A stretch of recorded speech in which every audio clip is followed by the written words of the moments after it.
मेरी बड़ी दीदी की शादी पापा ने बहुत अच्छे घर में तय की थी।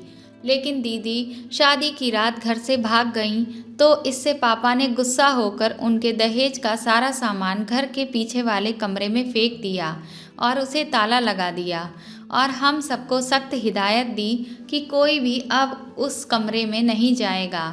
अगर किसी ने कमरा खोला तो वह पापा का मरा हुआ मुंह देखेगा। तब से हम सब लोग बहुत डर गए और कभी भी कोई उस कमरे के पास तक नहीं गया। लेकिन एक रात पापा को खाने की थाली लेकर उस कमरे में ले जाते हुए देखा, तो मैं पीछे से देखने के लिए गई और फिर मैंने जो भी कमरे में देखा उसे देखकर मेरे रोंगटे खड़े हो गए। मेरा नाम प्रेरणा है, मैं लखनऊ में रहती हूँ। मेरी ज़िंदगी में कुछ इतना अजीब हुआ कि मैं क्या कहूँ, क्योंकि मुझे किसी और की हुई गलती की सज़ा का हर्जाना भुगतना पड़ा। हम दो बहनें थीं।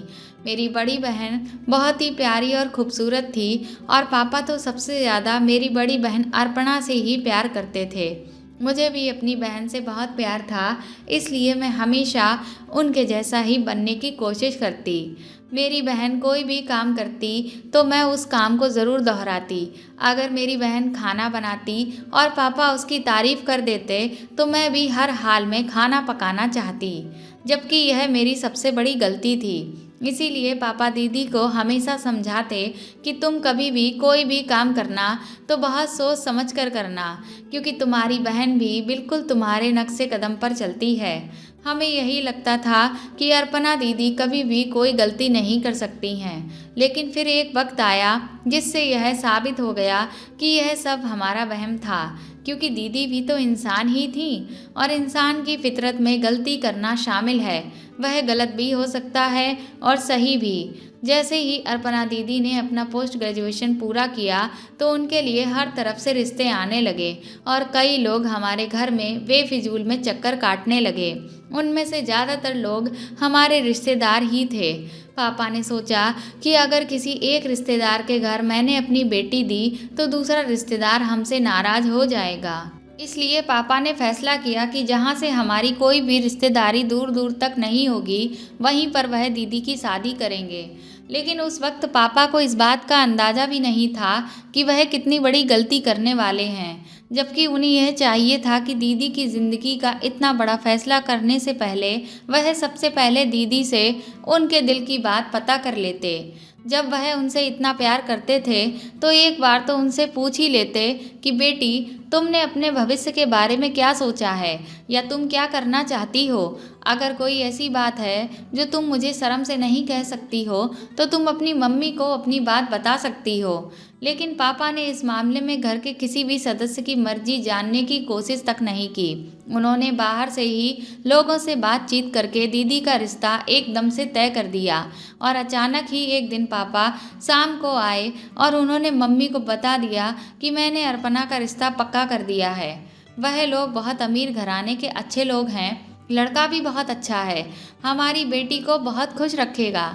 पापा की बात सुनकर मम्मी बिल्कुल ही चुप रह गईं, क्योंकि उनकी बात से न सिर्फ मम्मी चौंकी थी बल्कि मैं भी चौंक गई और हम दोनों एक दूसरे की तरफ सवालिया नज़रों से देखने लगे कि यह अचानक से क्या हुआ और कैसे हुआ। खैर, मम्मी कहने लगी, आपको मुझे पहले बताना तो चाहिए था। पापा की बात सुनकर दीदी भी सोच में पड़ गई थी। अगले दिन मम्मी हम दोनों बहनों के कमरे में आईं और अर्पणा दीदी से बोली कि तुम अच्छे से तैयार हो जाओ, क्योंकि आज लड़के वाले तुम्हें देखने के लिए आएंगे। दीदी मम्मी से गुस्सा करने लगी और बोली कि मुझे पापा से इस तरह के फैसले की हरगिज कोई उम्मीद नहीं थी। दीदी की बात सुनकर मम्मी बुरी तरह से चौंक गईं और उन्होंने दीदी को बिठाकर पूछा, मेरी प्यारी बच्ची, बताओ कि क्या तुम्हें कोई और पसंद है। अगर तुम्हें कोई और पसंद है तो तुम बेझिझक मुझे बता सकती हो। मैं तुम्हारी शादी करवाऊंगी, जहाँ तुम कहोगी वहीं तुम्हारी शादी होगी। मम्मी की इस बात पर दीदी ने इनकार में सिर हिला दिया और बोली कि नहीं, मैं ऐसी बात नहीं कर रही हूँ। मगर फिर भी सब कुछ इतना अचानक हो रहा है कि मुझे बहुत सारे अजीबोगरीब ख्याल आ रहे हैं। ऐसा लगता है कि कहीं ऐसा तो नहीं यह शादी मेरे लिए खुशियों की जगह बर्बादी लेकर आए, क्योंकि शादी एक बहुत बड़ी जिम्मेदारी होती है और अभी मुझे नहीं लग रहा कि मैं शादी की जिम्मेदारी उठाने के काबिल हूँ। मम्मी दीदी की बातें सुनकर बहुत परेशान हो गईं और बोलीं कि तुम ऐसी बात मत करो, एक बार अपने माँ बाप के बारे में भी सोचो। मुझे अच्छे से पता है कि मेरी बेटी कोई भी जिम्मेदारी अच्छे से निभा ले जाएगी। शाम तक वह लोग दीदी को देखने के लिए आ गए थे। लड़के की माँ और उसकी बहन आए थे। उन लोगों ने बताया कि लड़के के पापा कोमा में हैं, इसीलिए माँ और बहन ही आई हैं। थोड़ी देर के बाद मम्मी अर्पणा दीदी को अपने साथ बुलाकर ले गईं।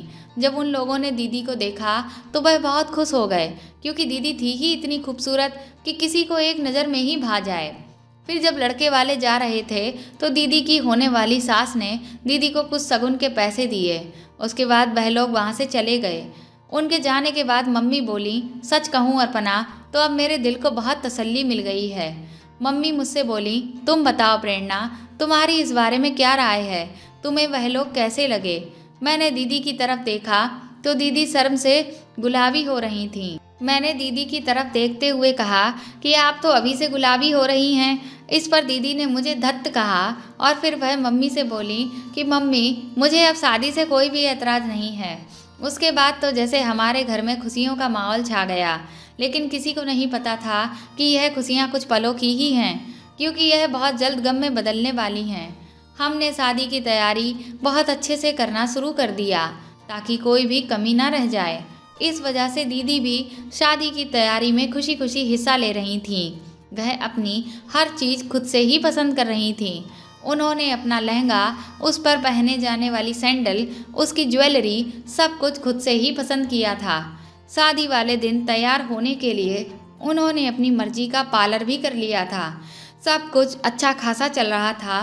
किसी के भी दिमाग में यह नहीं आ सकता था कि दीदी, जो कि इतना खुश लग रही है, वह अपने दिल में क्या ठान कर बैठी हुई हैं। हम सब बहुत खुश थे। हमने एक हफ्ता पहले ही ढोल बजाने वाले का इंतजाम कर लिया था। खूब सारा नाच गाना हमारे घर में हो रहा था। दीदी की शादी में मैं खुद से ढोल बजाना चाहती थी। मम्मी ने मुझे मना किया, लेकिन मैं कहाँ मानने वाली थी। हम लोगों ने खूब ढोलकी बजाई और दीदी ने भी बहुत डांस किया, बल्कि उन्होंने तो अपनी फरमाइश के गाने पर खूब नाचा। धीरे धीरे वक्त गुजर रहा था और दीदी की शादी का समय नज़दीक आ गया। आज दीदी की बारात आने का दिन था। दीदी बहुत ही महंगे पार्लर से तैयार होने के लिए गई थीं। फिर वह थोड़ी देर बाद वहाँ से तैयार होकर आ गई। इधर बारात भी आ गई थी। मैंने जब दूल्हे को देखा तो मेरा मुंह तो खुला का खुला ही रह गया। दूल्हा दिखने में बहुत ही ज़्यादा हैंडसम और स्मार्ट था। मैंने सोचा मैं जल्दी से जाकर दीदी को बताती हूँ कि आपकी किस्मत में तो राजकुमार लिखा है। मैं भागकर कमरे में गई तो वहाँ दीदी थी ही नहीं। मैं हैरान रह गई कि अभी तो कुछ देर पहले मैं दीदी को यहाँ पर ही छोड़ कर गई थी और अचानक से दीदी कहाँ चली गई। मुझे लगा हो सकता है मम्मी को दीदी से कुछ काम पड़ गया हो, इसलिए वह उन्हें अपने कमरे में ले गई हों। जब मैं मम्मी के कमरे में गई तो वह कमरा भी खाली पड़ा हुआ था। अब तो मेरी फिक्र और भी ज़्यादा बढ़ गई। मैं जल्दी से भागकर बाहर आई और मम्मी को ढूंढने लगी। मम्मी तो मेहमानों की खातिरदारी में लगी हुई थीं। मैंने जल्दी से जाकर मम्मी का हाथ पकड़ा और उन्हें एक कोने में लेकर आई और उनसे कहा कि मम्मी, अर्पणा दीदी कहाँ हैं? मम्मी बोली कि वह अपने कमरे में ही तैयार बैठी होगी। मैंने कहा अपने कमरे में नहीं है, तो मम्मी ने मेरा हाथ झटक दिया और बोली, अरे देखो तो जाकर, वह यहीं कहीं होगी, तुम खुद ढूंढो, मेरे पास वक्त नहीं है, मुझे सभी मेहमानों से मिलना है। मम्मी बिल्कुल ही बेफिक्र थीं। उन्हें कुछ भी गड़बड़ होने का कोई अंदेशा ही नहीं था। तो मैंने एक बार फिर से मम्मी का हाथ पकड़कर झकझोर दिया। मैंने कहा, मुझे बहुत घबराहट हो रही है। मेरी इस बात से मम्मी चौंक गईं और वह बोली कि घबराने की कोई बात नहीं है, अर्पणा यहीं कहीं होगी। तो मैंने कहा कि मैंने सब जगह ढूंढ लिया है, लेकिन वह मुझे नहीं मिल रही हैं।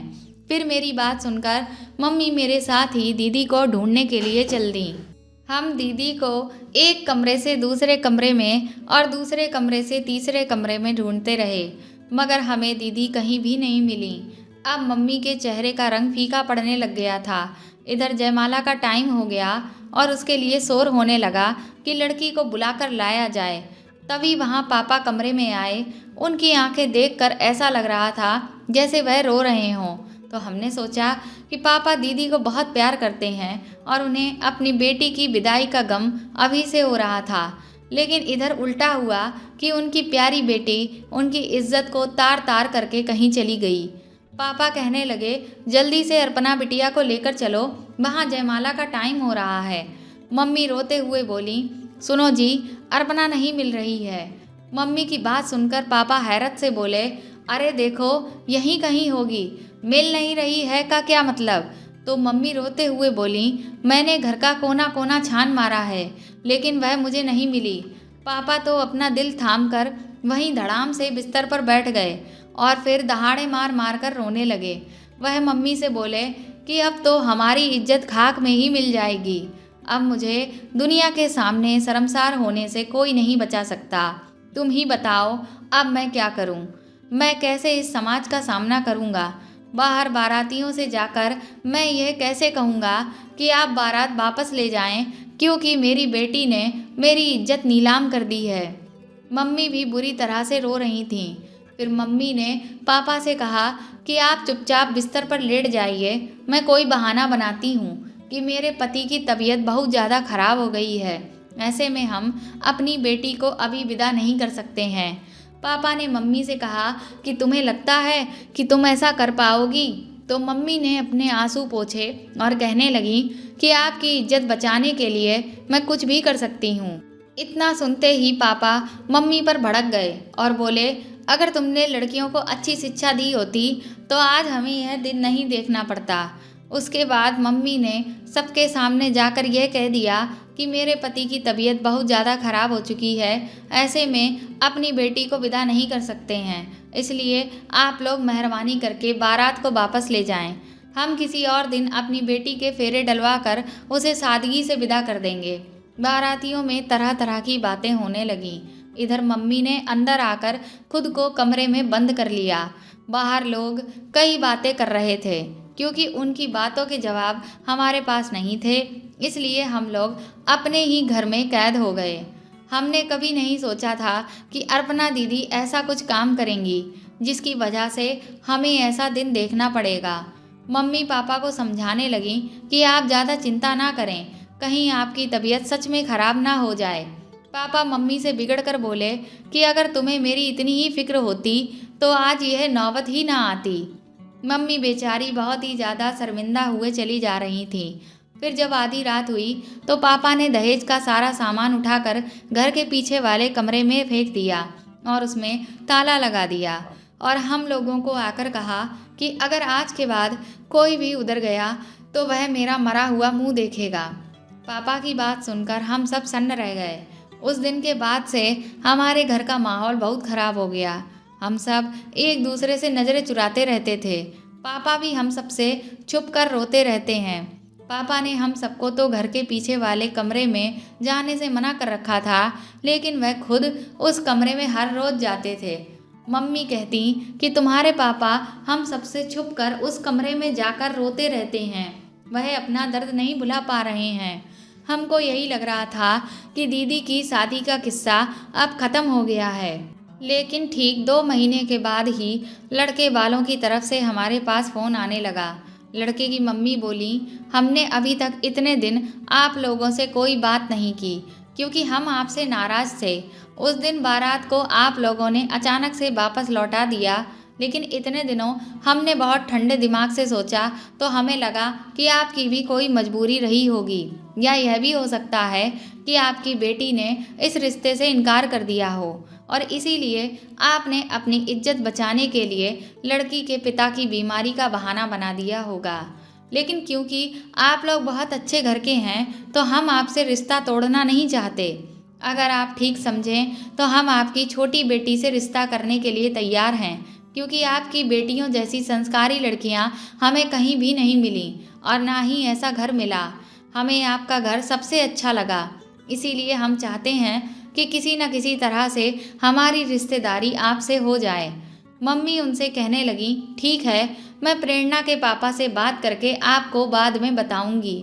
उसके बाद मम्मी मेरे पास आकर बोली, प्रेरणा, अगर तुम कहो तो क्या तुम्हें जो रिश्ता अर्पणा के लिए आया था वह खुद के लिए मंजूर है? मैंने कुछ देर सोचकर हामी भर दी, क्योंकि दीदी के जाने के बाद से पापा ने जिस तरह से मेरा जीना हराम कर रखा था, मैं बहुत परेशान थी। वह मुझे हर वक्त नफरत की निगाह से ही देखते। मैं भी यही चाहती थी कि मैं जल्द से जल्द अब इस घर से चली जाऊं।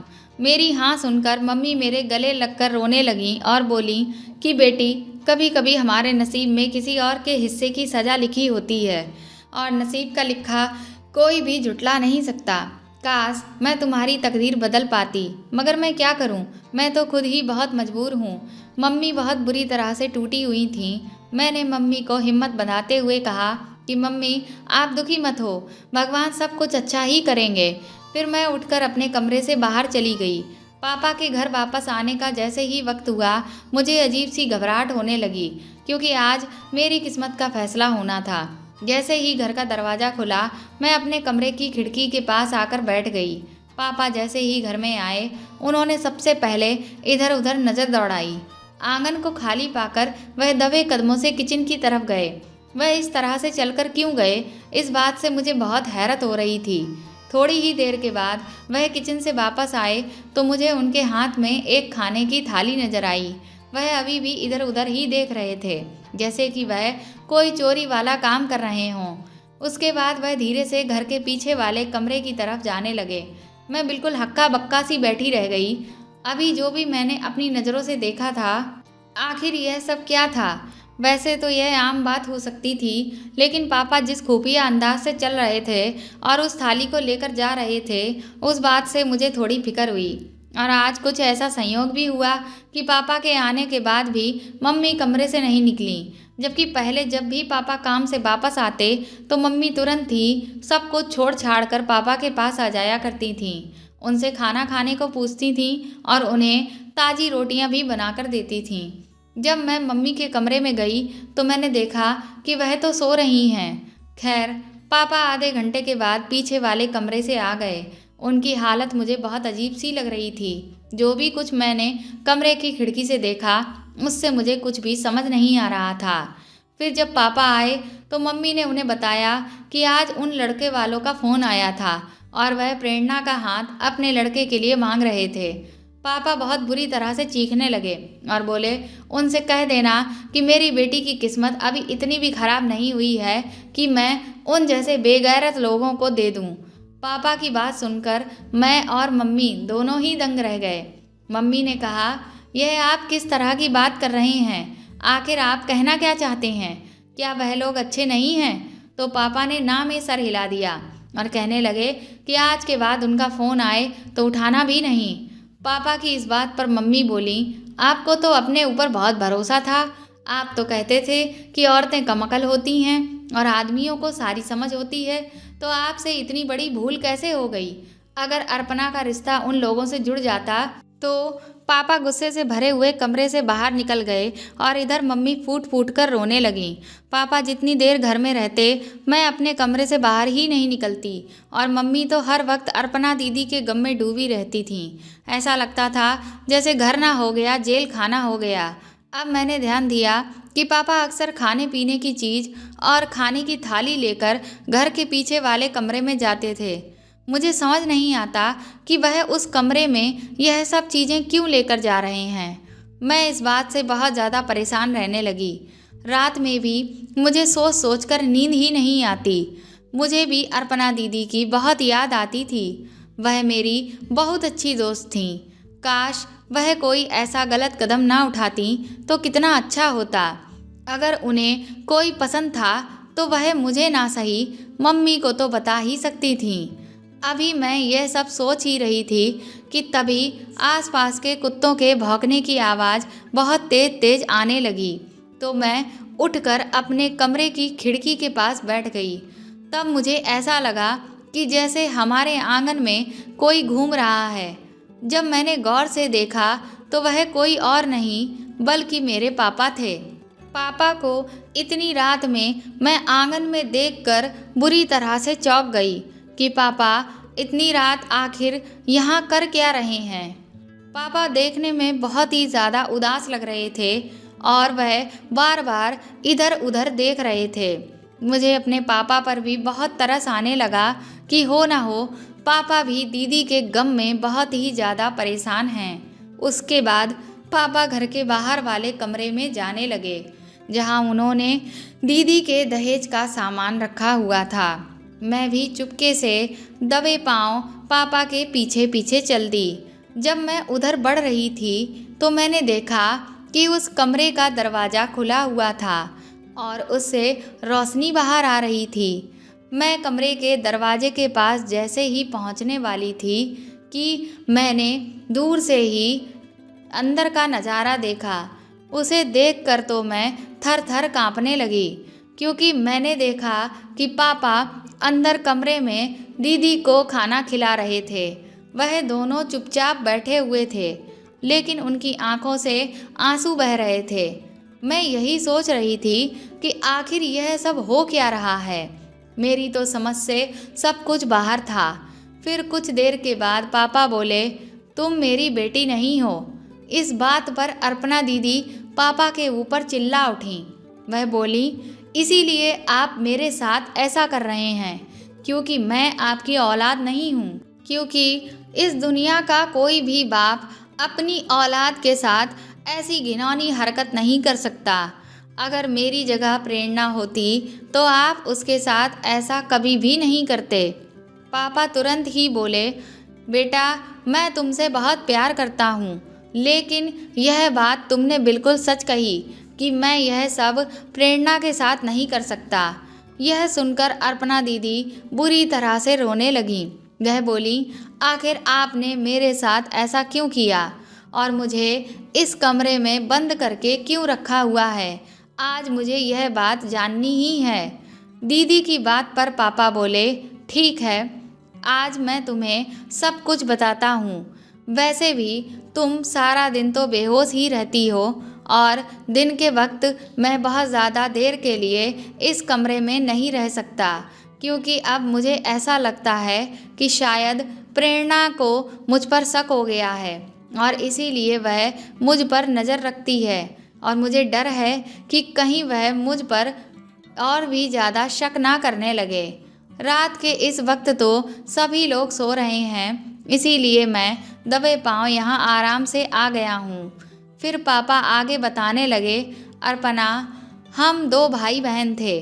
मेरी बहन मुझसे बड़ी थी और मेरे पापा मेरी बहन की शादी बहुत धूमधाम से करना चाहते थे, लेकिन दीदी को कोई लड़का पसंद आ गया। जब उस लड़के ने अपने घर में दीदी से शादी करने की बात कही तो उस लड़के के जो घरवाले थे वह इस बात से बहुत ही ज़्यादा गुस्सा हो गए। इतना ज़्यादा कि उन्होंने दीदी को जान से मारने की बात सोची और उन्हें मारने पर उतर आए, क्योंकि इस सब के लिए वह दीदी को ही जिम्मेदार मानते थे कि उन्होंने उनके घर के लड़के को अपने प्रेम जाल में फंसा लिया और उसे उसके घरवालों से दूर कर दिया है। इधर दीदी को भी ऐसा लगा कि जब उस लड़के के घरवालों ने उनके रिश्ते को नहीं अपनाया है तो शायद उनके पापा भी उनके प्यार को नहीं अपनाएंगे, और इसी वजह से दीदी ने भागकर उस लड़के से शादी कर ली। उन्होंने सोचा कि लड़के के घरवाले शादी के बाद तो उन्हें अपना ही लेंगे, लेकिन ऐसा कुछ भी नहीं हुआ, बल्कि उल्टा ये हुआ कि कुछ महीनों के बाद उन्होंने दीदी को मार डाला, और जिसके गम में दीदी के पति यानी जीजा जी ने भी खुद को ख़त्म कर लिया और अपने पीछे वह 5 महीने की एक छोटी सी बच्ची को छोड़कर चले गए। उन्होंने खुद को ख़त्म करने से पहले अपनी बच्ची के बारे में भी नहीं सोचा। वह बच्ची और कोई नहीं बल्कि तुम थी।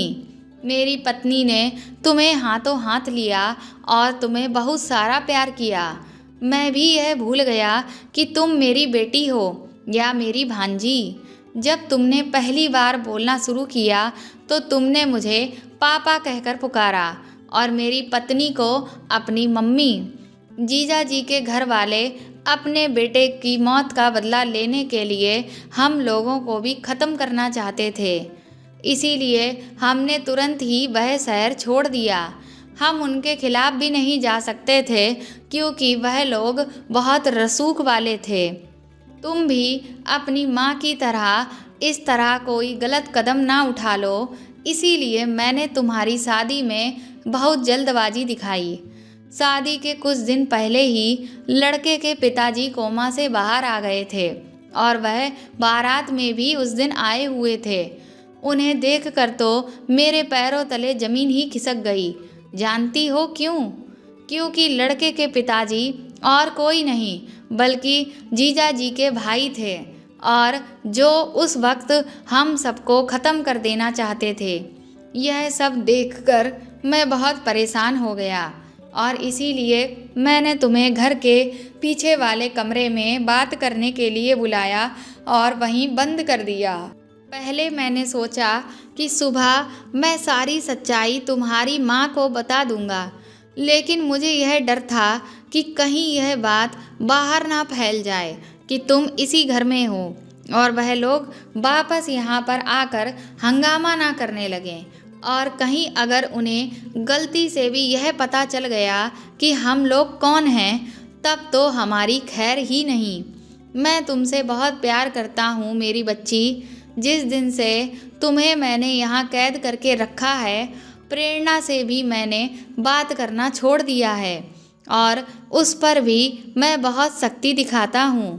अर्पणा दीदी पापा के गले लग गईं और बोली, मुझे माफ़ कर दीजिए पापा, मैंने आपको कितना गलत समझा। आपने तो मेरी जान की खातिर अपनी इज्जत की भी परवाह नहीं की और बारात को वापस लौटा दिया। तभी मैं भी कमरे के अंदर चली गई और मैंने पापा से कहा कि मैं अब अपनी दीदी पर और जुल्म होते हुए नहीं देख सकती। बुआ ने जो गलती की थी उसकी सज़ा मैं अपनी बहन को नहीं मिलने दूंगी। मैंने तुरंत ही दीदी के हाथ पैर खोले और फिर मैं उन्हें नीचे लेकर आ गई। मम्मी ने जैसे ही यह देखा वह बिल्कुल भौचक्की रह गईं। फिर हमने सब कुछ मम्मी को बता दिया। पापा ने अपने किए की माफ़ी मांगी। हम सब ने भी उन्हें माफ़ कर दिया, क्योंकि उन्होंने जो कुछ भी किया था वह हमारे खातिर ही किया था। फिर कुछ महीने बीतने के बाद पापा ने दीदी के लिए एक बहुत अच्छे घर में रिश्ता देखा और अच्छे से जांच पड़ताल करने के बाद ही वहां दीदी की शादी की और दीदी भी खुशी खुशी अपने ससुराल चली गई। तो दोस्तों, आपको यह कहानी कैसी लगी हमें कमेंट करके ज़रूर बताएं और इस कहानी को ज़्यादा से ज़्यादा शेयर और लाइक करें, और अगर आप मेरे चैनल पर नए हैं तो सब्सक्राइब करके बेल आइकन दबा दें। Thank you.